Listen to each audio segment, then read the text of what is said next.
क्या हुआ जब केदारनाथ यात्रा के दौरान मुस्लिम भक्त की जान बचाने आए खुद महादेव। देवों के देव महादेव की महिमा कौन नहीं जानता। वो भक्त की परीक्षा जरूर लेते हैं, लेकिन मुसीबत आने पर उनकी मदद भी करते हैं। एक ऐसा ही चमत्कार हुआ आगरा में रहने वाले आदिल के साथ। आदिल एक बहुत ही गरीब परिवार से था। उसकी परिवार में उसकी बीवी और 4 बेटियां थीं। आदिल खेती करके किसी तरह अपने परिवार का पेट भरता था। धीरे धीरे आदिल की चिंता दिन प्रतिदिन बढ़ती गई, क्योंकि बड़ी बेटी विवाह के लायक हो चुकी थी। उसकी उम्र धीरे धीरे निकलती जा रही थी, लेकिन वहीं कोई विवाह के लिए अच्छा रिश्ता नहीं मिल रहा था। कोई अच्छा रिश्ता मिलता भी तो वो दहेज की मांग करते, और आदिल के पास इतने पैसे नहीं थे कि वो दहेज दे पाते।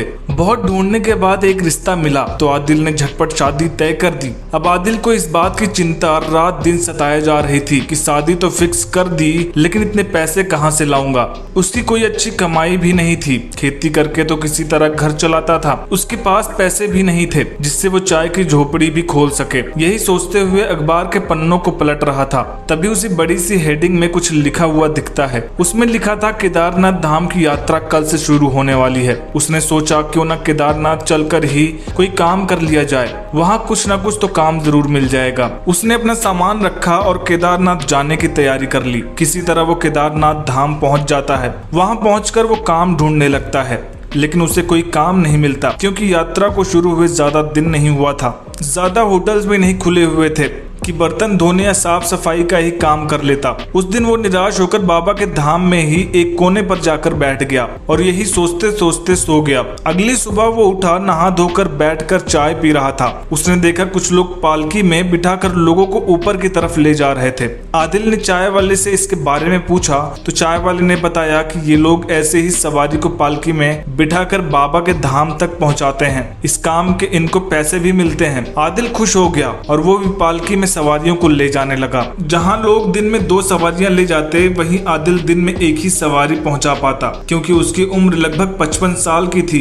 और ज्यादा मेहनत नहीं हो पाती थी। लेकिन खुशी की बात ये थी कि एक ही सवारी में उसकी अच्छी कमाई हो जाती। वो थोड़े बहुत पैसे अपने खाने पीने में लगाता और बाकी पैसों को इकट्ठा करके रख लेता। उसे केदारनाथ में रहते लगभग 1 महीने बीत चुके थे। एक दिन जब आदिल सवारी को बैठाकर ले जा रहा था, तभी अचानक उसकी तबीयत खराब हो जाती है। उसकी तबीयत इतनी खराब हो जाती है कि उसका बचना भी मुश्किल था। तभी वहाँ एक साधु बाबा आते हैं और अपनी पोटली से जल निकालकर आदिल के मुंह पर डालते हैं। जैसे ही जल आदिल के मुंह में जाता है, आदिल ऐसे उठ बैठता है जैसे उसे कुछ हुआ ही ना हो। जब आदिल उस साधु बाबा को ढूंढने लगता है जिसने उसके मुंह में जल डाला था, लेकिन वो बाबा कहीं दिखाई नहीं देते। आदिल उस बाबा के बारे में सबसे पूछता है, लेकिन किसी को उस बाबा के बारे में नहीं पता था।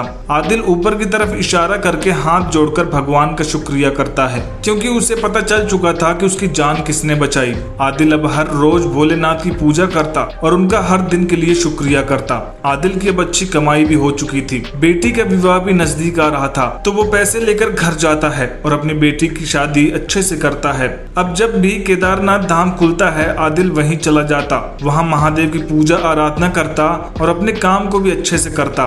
महादेव जाति पाति भेदभाव नहीं देखते, वो एक अच्छे इंसान को देखते हैं, वो चाहे हिंदू हो या मुस्लिम। महादेव की सच्ची मन से पूजा करने वाले को महादेव सदैव किसी न किसी रूप में बचाने चले आते हैं। आपको ये वीडियो कैसी लगी कमेंट करके जरूर बताएं, और ऐसी ही अमेजिंग वीडियोस के लिए चैनल को सब्सक्राइब जरूर करें।